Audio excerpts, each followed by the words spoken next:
We have a whole bunch of new array methods added in ES6, and I'm going to talk about from and of first. The reason why I'm going to talk about these two together is because they both are not on the prototype. What I mean by that is if I create my new array, like const ages equals, and then ages does not have .from, and it does not have .of. Why? Because they are not on the prototype. They are on the array itself. So there is array.of and array.from. Now, what do these do?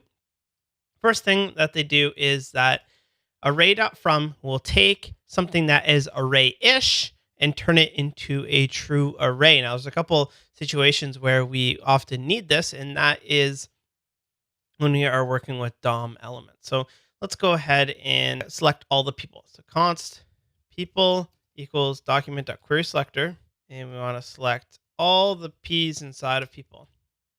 Now let's console log people and see what we have. Good. So we have all of these people here. Those are the three.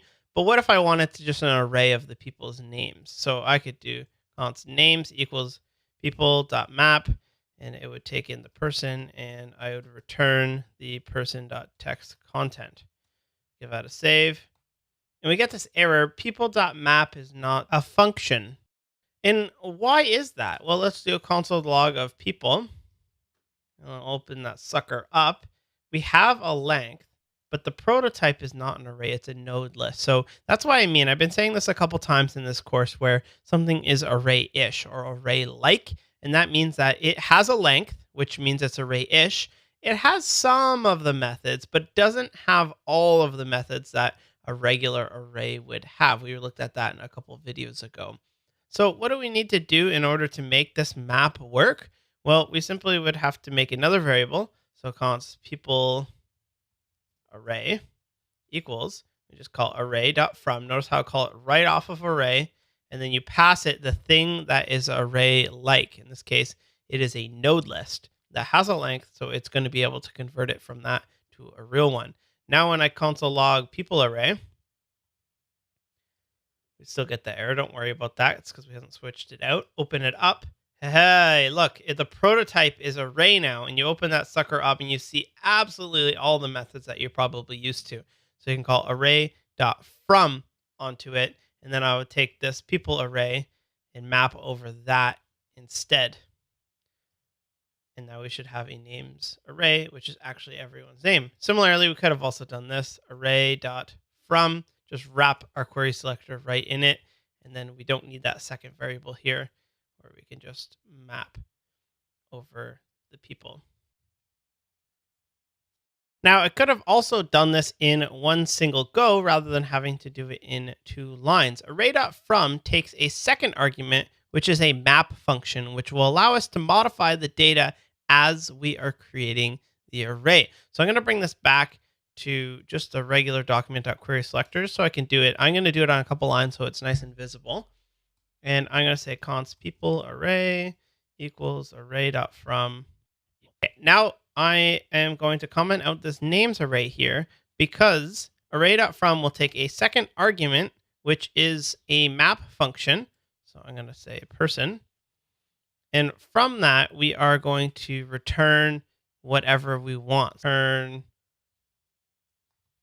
Wes. And console log people array.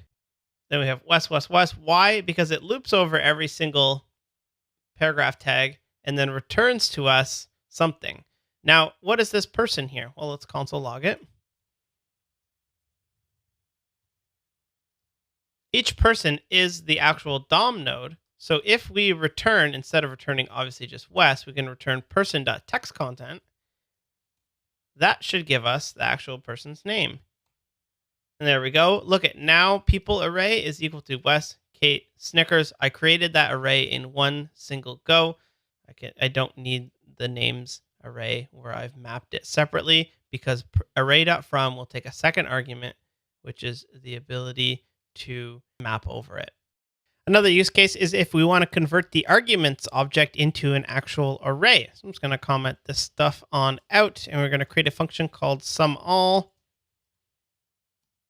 And when we run it, we're going to call SumAll and pass it a whole bunch of numbers that all need to be added up. And we just did an example like this when we looped over it. However, if you wanted to use the reduce one, I'm going to show you how to actually do that. So inside of this function, I'm going to console log arguments.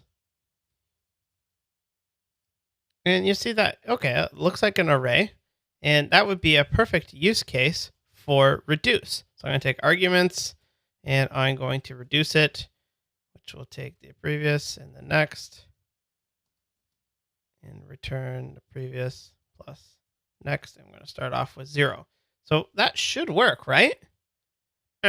Arguments.reduce is not a function. Why not? If we console log arguments, do we see arguments.reduce? Here's the arguments. Let's look in the prototype. I don't see dot reduce. Why not? Because this is arguments. It is not an array. It's array-ish. So all we would have to do is simply just say const nums equals array dot from arguments. And then we use that nums one to reduce on over it. And our sum all, if we were to call this from the console, you see that we actually get our numbers added on up for us. That's a pretty common use case where you actually do want to convert your arguments object onto an array. And again, it is array-ish because it has a length, but it does not have any of the other methods on it. Next up, we have array.of. It's pretty straightforward. Pretty much how it works is you say const ages equals array.of, and you just pass it as many arguments as you want. That's going to create an array from every single argument that you pass it. That's it. There's nothing else much more to array.of. Again, that's one of those you put in your back pocket because you might need it at some point.